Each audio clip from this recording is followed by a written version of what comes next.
Bagi sebagian orang mungkin banjir hanyalah genangan air, tapi bagi mahasiswa yang tinggal di kos, banjir bisa berarti kehilangan barang, kehilangan rasa aman dan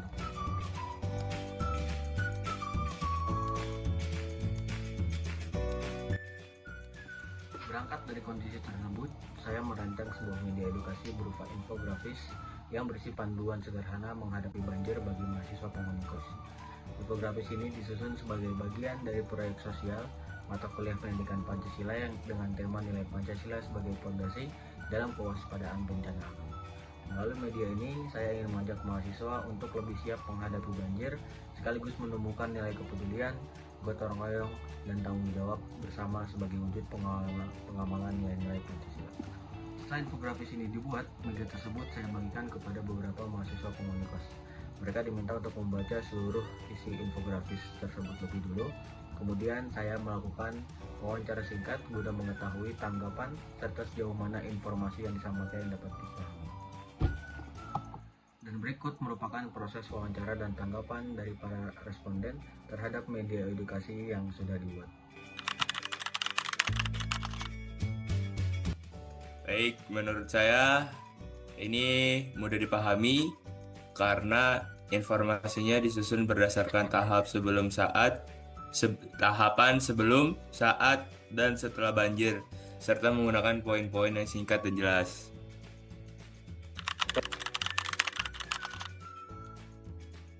Menurut saya, bagian yang paling menarik dan bermanfaat itu bagian tahap siaga. Paling bermanfaat karena menjelaskan langkah persiapan seperti menyiapkan tas darurat dan memantau informasi banjir sebelum kondisi menjadi lebih parah.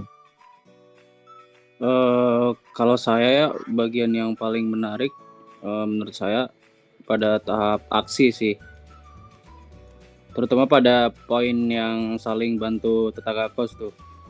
Alasannya karena saat banjir tuh biasanya kan keselamatan tidak hanya bergantung pada diri sendiri kan, tapi juga pada kepedulian terhadap orang lain lah, terutama tetangga-tetangga kos di samping kita.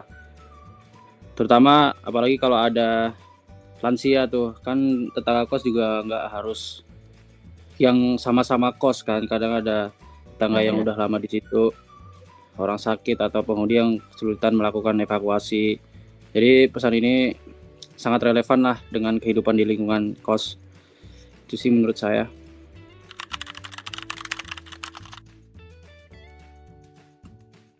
Ya, kalau dari infografis ini jadi lebih tahu dari tahap-tahap persiaganya, aksi pasca banjir, apa saja yang harus dilakukan pada tahap itu jadi mengerti. Gitu aja. Baik, saya jadi lebih tahu bahwa saat banjir perlu mengamankan barang berharga, membantu tetangga yang membutuhkan, dan setelah banjir ikut membersihkan lingkungan serta mengevaluasi kesiapan bersama. Gitu. Menurut saya, saran atau masukannya itu mungkin bisa ditambahkan nomor darurat atau kontak yang dapat dihubungi saat banjir, serta sedikit memperbesar ukuran tulisan agar lebih mudah dibaca dari jarak jauh. Kalau menurut saya secara keseluruhan sih infografis ini udah cukup baik ya. Tapi ada beberapa masukan dikit sih. Kayak pertama mungkin bisa ditambahkan nomor darurat seperti lembaga-lembaga yang terkait atau apa, ataupun pemadam kebakaran atau layanan kesehatan yang lain. Terus bisa ditambahkan juga ilustrasi mengenai jalur-jalur evakuasi. Walaupun di sini udah ada tahap-tahapannya, cuman kadang tuh ada orang yang evakuasi itu harus kemana dulu sih gitu. Berdasarkan hasil wawancara yang telah dilakukan, sebagian besar responden menyatakan bahwa infografis ini mudah dipahami, memberikan informasi yang bermanfaat, serta meningkatkan kesadaran mengenai pentingnya kesiapsiagaan dalam menghadapi banjir. Hal ini menunjukkan bahwa media komunikasi visual dapat menjadi salah satu sarana edukasi yang efektif untuk menyampaikan informasi mitigasi bencana, khususnya kepada para mahasiswa penghuni kos. Namun, kesiapsiagaan tidak cukup hanya dengan mengetahui informasi. Yang lebih penting adalah bagaimana kita merangkapnya Namun, kesiapsiagaan tidak cukup hanya dengan mengetahui informasi.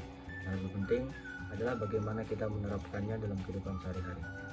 Melalui proyek sosial ini, saya berharap semakin banyak mahasiswa yang menyadari bahwa menghadapi banjir bukan hanya tentang menyelamatkan diri sendiri, tapi juga tentang saling peduli, saling membantu, dan bekerja sama dengan sesama. Karena pada akhirnya, nilai-nilai Pancasila tidak hanya dipelajari dalam kelas, tapi juga diwujudkan melalui tindakan nyata dalam kehidupan sehari-hari. Terima kasih telah menyaksikan video ini. Semoga infografis yang telah dibagikan dapat memberikan manfaat dan menjadi pengingat bahwa kesiapsiagaan adalah tanggung jawab kita bersama.